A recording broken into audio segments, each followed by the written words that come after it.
Hi everyone, my name is Noelia, although I rather that people call me Noe, which is like the short version of my name.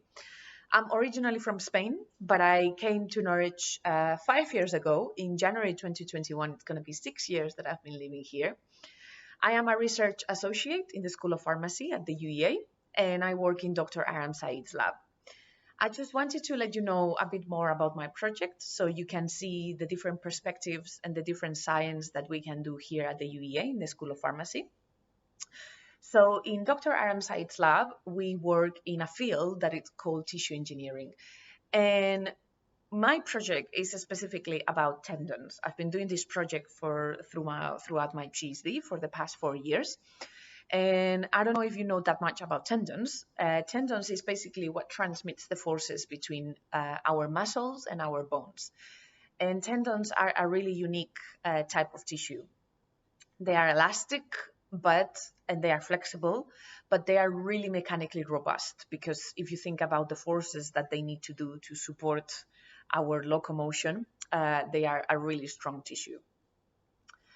The problem with tendons is that everybody can get affected by these diseases, which they are generally called tendinopathies. It's like a term acquired to describe tendon injuries. Elderly population can get affected. People with a sedentary lifestyle can get affected as well. But there is a certain susceptibility, for example, for professional athletes and people that they work at sports, like football players and so on, that they get these injuries quite often.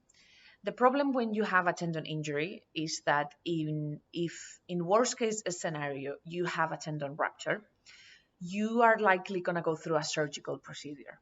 The problem with this is that when tendons are healing, tendons are really mechanically weak when they heal. So they cannot support the same amount of forces that they did before your injury. And not only they are really mechanically weak, but they can take up to years to recover the initial state.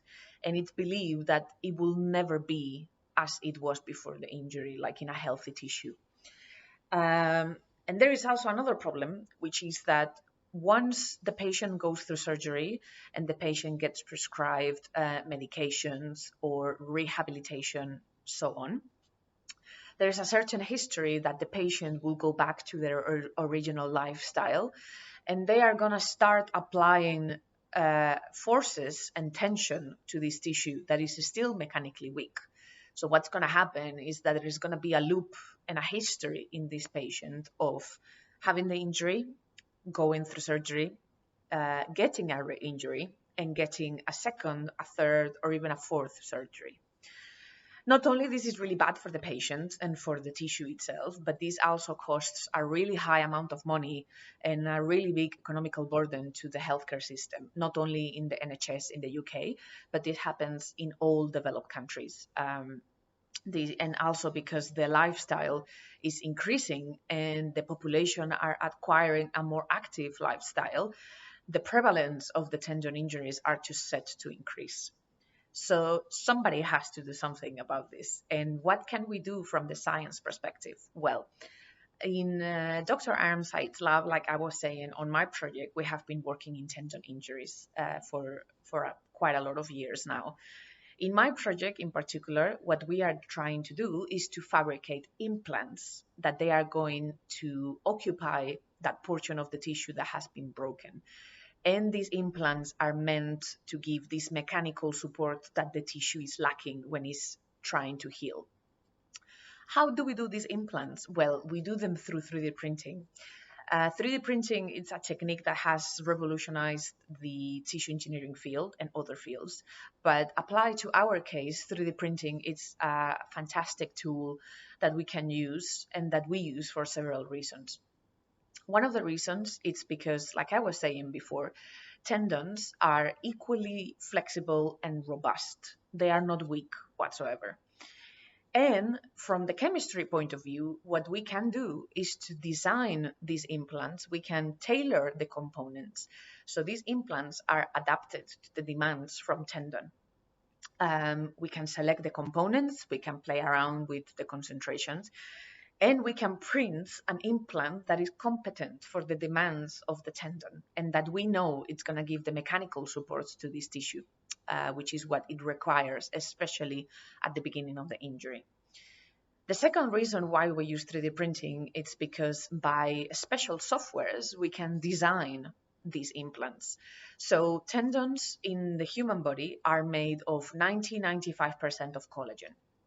The collagen is arranged in parallel in between the cells that are populating the tendon tissue, which means that this is like a hierarchical organization of the tissue. And this is what gives these mechanically strong aptitudes to the tendon tissue. And if we are going to design implants that are going to eventually substitute and occupy that portion of tissue that has been broken, we need to create an implant that is as close as possible to the original tissue or to the tissue that has been lost because of the rupture. So with these computer aid design softwares, we can create hierarchical designs like parallel lines or other type of designs that we can, and in one go, we can 3D print this design on the material that we have tailored.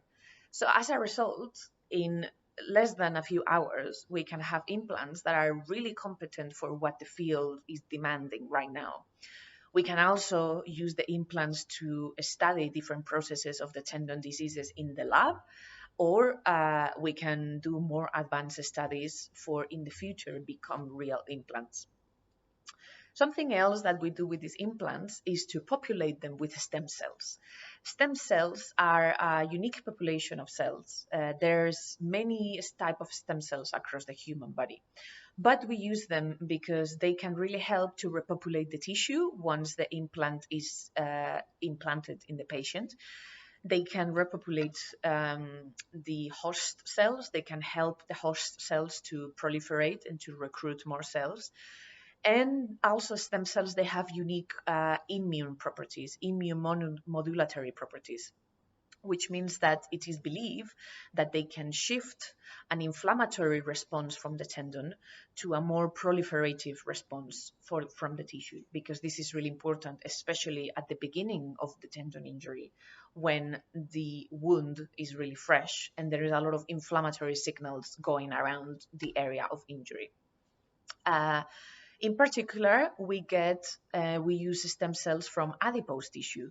Adipose tissue, for example, it can be collected in the hospitals from liposuction procedures that the patient voluntarily goes to it. And for hospitals, the adipose tissue that they collect from liposuctions, it's considered a waste. But for us, it's full of stem cells that we can use in our research.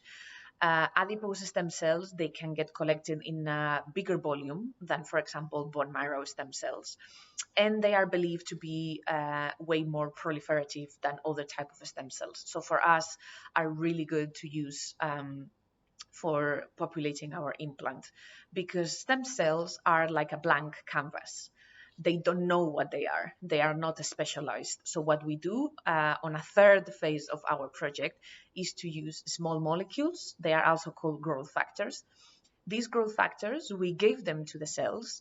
And these growth factors, we chose specific ones because they have what we call a tenogenic potential. This means that these growth factors are going to drive these stem cells that they don't know what they are towards a tendon-like phenotype. So as a result, we are going to have an implant that is mechanically robust, that has hierarchical features such as the native tendon, and it's going to have stem cells populating, which is going to help it's going to have the host cells populations from the tendon tissue, but they are also going to be differentiated towards a tendon-like phenotype to even make the implant more complete. So this is like a brief summary of what I have been doing in the project and what we have been doing in Dr. Aramsaid's lab for the past, for a long time, but with my PhD, it has been the past 4 years. So I think this is really interesting. And after explaining you my research aims, I wanted to explain you a bit more about my background. I come from a family in Spain that has nothing to do with science. Nobody from my family was interested in science, and they are not interested now, to be honest. So I was the only one in my family that wanted to do a scientific career. And unfortunately, as a woman, science sometimes is seen as a men's job. And this is something that I have never felt identified with. I've never shared these values.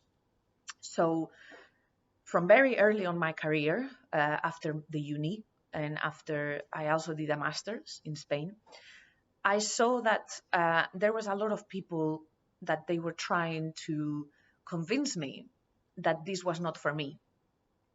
Not only because I was a woman, but also because some people try to make you feel that you need to go slower, that don't get too hype on your aims, on your desires, on your expectancies about your life. So people try to push you down in that sense. And at the beginning, I used to think that they were right, because you tend to think that people try to give you like a good advice, but sometimes this is not always what happens. And from very early on my career, even before coming to the UK, I had to fight for what I believe, and I had to fight on that by myself.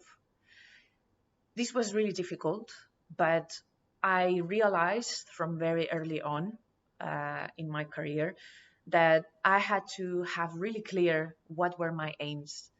And also, with the hype that I was a woman, I felt that I had to fight harder.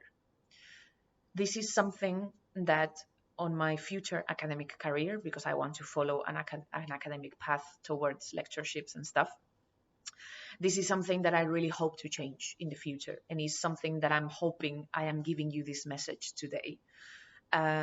Not only like as women, we are strong, we need to fight for what we believe, and we need to fight against these standards that they are created, in particular in science, because that's what we are talking about today, but also about other standards. The message that I'm trying to give you today is that I come from a family that didn't believe in science at all. Everybody thought that I was crazy for wanting to do a scientific career, especially because on my family, I had other jobs that they were already secured to me just because of belonging to that family. But I've never wanted to go there, because I wanted to fight for my beliefs and not other people's beliefs.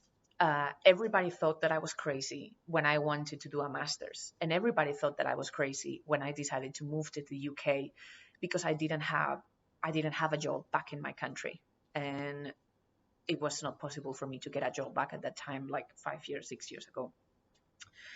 The message that I want to give you today is that I had to learn from early on to fight these standards, and I had to fight for my beliefs, and I had to acquire certain attitudes and aptitudes, which are mainly resilience and perseverance and hard work.